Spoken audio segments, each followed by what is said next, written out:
Hello and happy hump day, happy Wednesday, everyone. I know that it feels a little strange to jump straight into work after a lot of uncertainty, after a big contentious election night, and I committed to getting this communication out to you all with our weekly updates. So that is what I'm going to do. A few things to note is I'm about to share some really important information that you're going to have to watch this video, and you have one action item that follows this video that you're going to need to complete by Sunday. So with that, I'm going to jump right in to hopefully be as efficient as I can with this video. Okay, here we go. I am now sharing my screen. Okay. So as you guys know, we had data due last Friday. Super excited to see 96% of the cohort submitted data on time. Why am I not in present mode? That's silly. And then huge congratulations to Jill. Jill submitted her data on time and was entered to win the raffle along with the rest of the cohort. And her name was the auto-generated name that was pulled up. So Jill, I'll be reaching out to you either today or tomorrow to figure out where you want your gift card from. So congratulations, Jill. Thank you to everyone who has submitted their data. All right, so the big action item for you all to be aware of is we are about to kick off inquiry cycles, which is a strategy that coaches across the Bay Area and Teach for America are using to really narrow in our focus and coaching time together. If you're a second year, this probably sounds pretty familiar. You did this with Tiago last year. If you're a first year, maybe you've done these before, but maybe this is new. So I thought I would do a quick video in PowerPoint to go over what inquiry cycles are. So an inquiry cycle is a sustained focus on one of our distance learning look for categories for an entire month and a half-ish between now and the end of the semester or right before winter break. The way in which we are going to choose the focus, ultimately you will choose it, but you are going to use the various data points that you have. It's going to be a choice grounded in data. And there's going to be 4 different phases. I'll talk a little bit more about the data and phases in a second, but just wanted to let everyone know you're going to get a copy of this PowerPoint presentation. I've linked the distance learning look for. When I say categories, we're talking about rigorous target, critical thinking, assessment, feedback, student collaboration, welcome environment, family engagement. So with that being said, what is an inquiry cycle actually going to look like? It's 4 phases. Phase 1 is going to happen now until end of day on the 9th. This is where you guys are going to take a quick look at the data that you submitted, the look at the student survey data that you had to provide for DEI number 1, and any other form of data that you might have, whether that's my observation notes, feedback from your credentialing partner, feedback from your coach at school, whatever data you want to consider, you're going to look at that data and then you're going to choose your focus. And I'll tell you how you're going to do that in a second.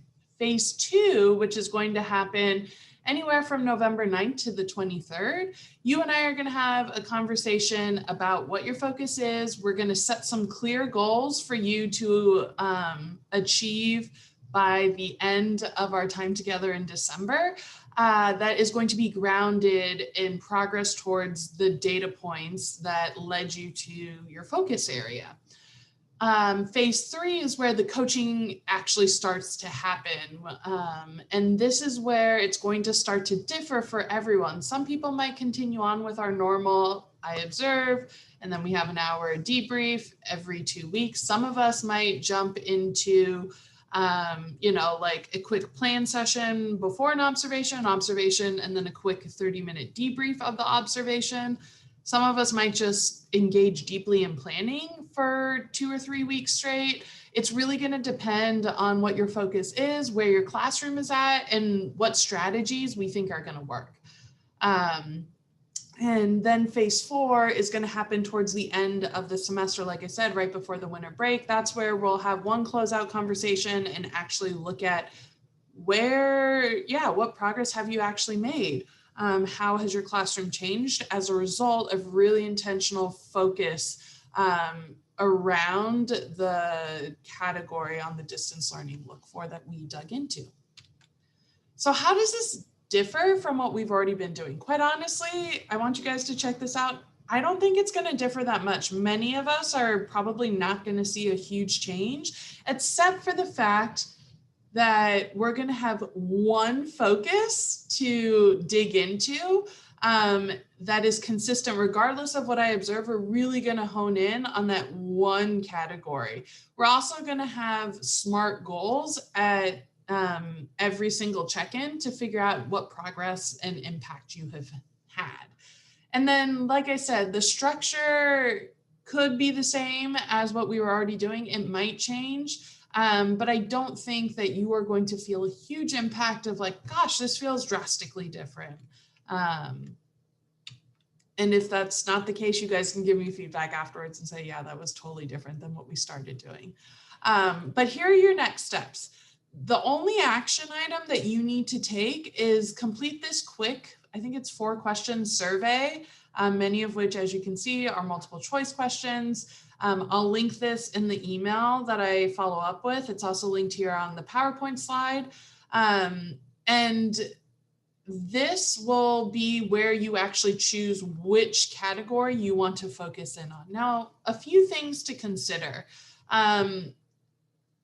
Our categories overlap with each other. So if you're thinking about student engagement, maybe you could attack student engagement from critical thinking tasks. You could definitely do it through assessment and feedback. You could also do it through student collaboration or even welcoming environment. So I offer that to say, like, there's going to be some crossover and overlap between the different categories. So choose a category that you feel really excited about and that you want to be your main focus, and know that there's going to be a lot of flexibility within whatever you choose to also, like, develop in a holistic way.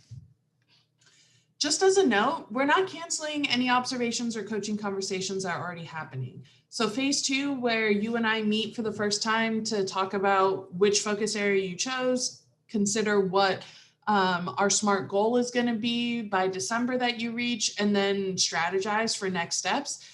That's just going to happen at whenever our next coaching conversation is scheduled for. So you don't have to sign up for anything, like it's already set in stone in terms of when your next date is. If that's confusing to you, reach out to me via email or text so that we can talk about when I'm going to be meeting with you next so that we can get on the same page. Finally, I wanted to show the one question that I think might be a little bit more time intensive. I think this survey could take you as little time as 3 minutes and could be as long as 5 to 10 minutes. But the one question where you're actually going to have to respond to with some data is you're going to tell me, after you've chosen which focus category you want, whether it's whether it's student collaboration and dialogue or assessment and feedback.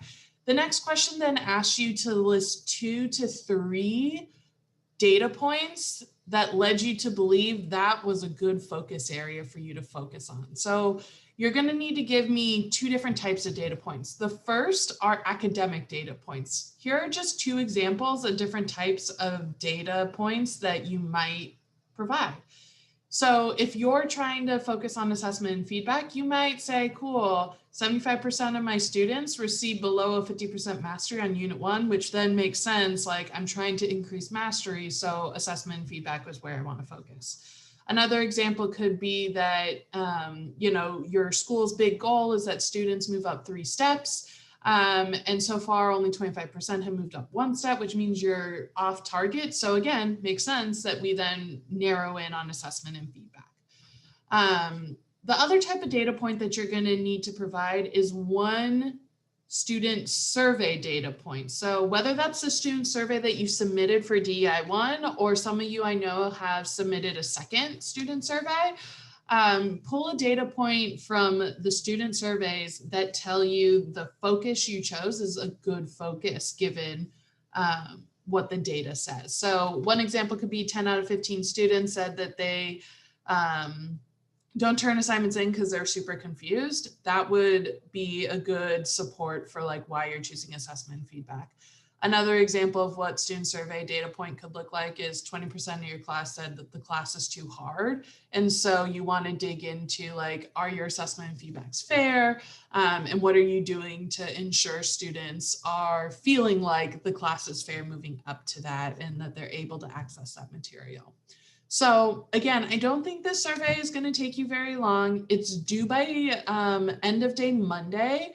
If I said Sunday earlier, that's my bad. It is due on Monday. I'll make sure I write that in the email very clearly, bold it, highlight it for you all. But the reason why you're going to fill out this survey is that helps me do some pre-work on my end to figure out how to best use our time for our next coaching conversation, to figure out our strategy to build out that SMART goal together so that we can kick off inquiry cycles in a strong way.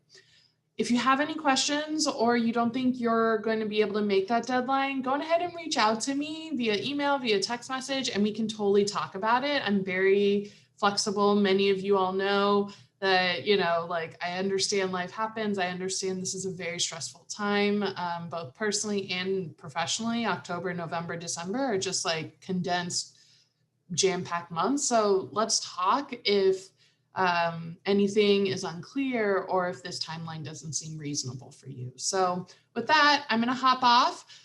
Look forward to seeing your survey responses and look forward to seeing where the cohort lands and what you all are choosing to focus on. With that, hope everyone has a very restful Wednesday. Please continue to take care of yourself no matter, how you're feeling right now.